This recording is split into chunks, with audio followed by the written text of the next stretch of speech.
गुजरात फसादात को आज 20 बरस गुजर चुके हैं, लेकिन अब तक मुतासिरीन को इंसाफ नहीं मिल सका। फसाद मुतासिरीन को मुख्तलिफ तंजीमों की जानिब से शहर के मुतअद्दिद मकामात पर बसाया तो गया, लेकिन आज भी वह बुनियादी सहूलियात से महरूम है और मुफलिसी की जिंदगी गुजार रहे हैं। 28 फरवरी 2002 को गोधरा रेलवे स्टेशन पर मौजूद साबरमती एक्सप्रेस को आग के हवाले कर दिया गया था, जिसमें 59 कार सेवकों की मौत हो गई। बाद अज़ा पूरे गुजरात में फसादात फूट पड़ा और बड़ी तादाद में जानो माल का नुकसान हुआ। इस दौरान फसाद मुतासिरीन ने बड़ी तादाद में अहमदाबाद के शाह आलम कैंप में पनाह ली। फसाद के 6 माह बाद केरला स्टेट मुस्लिम लीग रिलीफ कमेटी और दीगर तंजीमों ने मुतासिरीन के लिए अहमदाबाद शहर के सिटीजन नगर बहरानपुरा वार्ड में मुतअद्दिद मकानात तामीर कराए। यहाँ 20 बरसों से मुकीम मुतासिरीन आज भी बुनियादी सहूलियात से महरूम हैं। इस हवाले से फसाद मुतासिर सैयद पाशा बताते हैं कि हमारा आबाई इलाका नरोडा पाटिया है।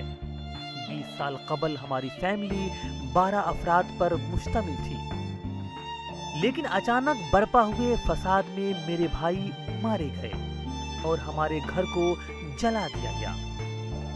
बाद अज़ा हमें शाह आलम कैंप में पनाह लेनी पड़ी। तो पैदाइशी वहीं से ही हमारी फैमिली थी 12 जन की, बस धमाल में भागम भागी करे, पत्थर मारी करे। उसके बाद 2 भाई को हमारी गोली लग गई, उनको लेके फिर हम लोग घर में बैठे रहिए। उसके बाद में क्या हुआ पता नहीं चला। रात को 2 बजे हम लोग निकले, बस गाड़ी आई थी लेने, गाड़ी में आई ले सालम से सीधा फिर पीएस गया 2 भाई को लेके। तो वहाँ से पटरी ड्रेसिंग करा के मैं लेके आ गया सालम कैंप में। 6 महीना रही है, खाना पीना मिल रहा था और क्या। ये 2002 के बाद में 6 महीने बाद में इधर मकान तैयार हुआ, उसके बाद सबको दिया। अमुक मकान बंद है तो उसमें हम लोग भाड़े से रहने लग गए। भाई ये गटर में पानी की पीने का पानी है नहीं, गटर की लाइन है नवी डली नहीं है। कचरे का पहाड़ भी बहुत है, बरसात आती है फिर कचरे का पहाड़ गिरता रहता है, आधा टूट जाए। बस सुविधा ये स्कूल बच्चे के स्कूल होती है, दवाखाने चाहिए, इधर दवाखाने है नहीं। वहीं गुलबर्ग सोसाइटी में रहने वाली एक फसाद मुतासिरा बताती है कि हम लोग गुलबर्ग सोसाइटी में रहते थे, ताहम फसाद ने सब कुछ खत्म कर दिया और हम कैंपों में मुंतकिल हो गए। वो कहती है कि गुलबर्ग सोसाइटी आज भी वीरान है और हम लोग गंदा पानी पीने को मजबूर हैं। गुलबर्ग सोसाइटी हम पूरी फैमिली रहती थी, 4 भाई। ऐसे तो बहुत सारे घर है, हाँ। पूरी सोसाइटी पड़ी है, वो तो कोई बसा ही नहीं है। वहाँ यहाँ के लाके बसा दिया नहीं साहब। तो देखो एक घर में से तो एक भी नहीं लाए, बाकी हमारे इंसान भी गए। अभी तक जलेले रखे साबुती है, अभी तक कोई सुधरे नहीं है हमारे को वहाँ तक। और ऐसी गंदगी में पटक दिए तो अभी तक कुछ सुनाई भी नहीं है, ना पानी की, ना रोड की, ना गटर की, ना घरों में गंदगी भराती।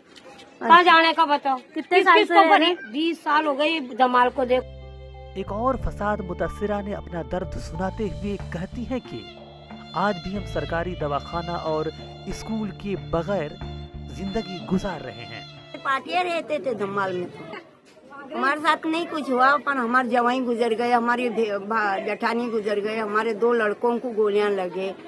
एक को तो समझो अभी अच्छा हुआ, पर वो काम धंधे पे नहीं जाता है छोटे वाला, और बड़े वाला तो रंगड़ के चलता है।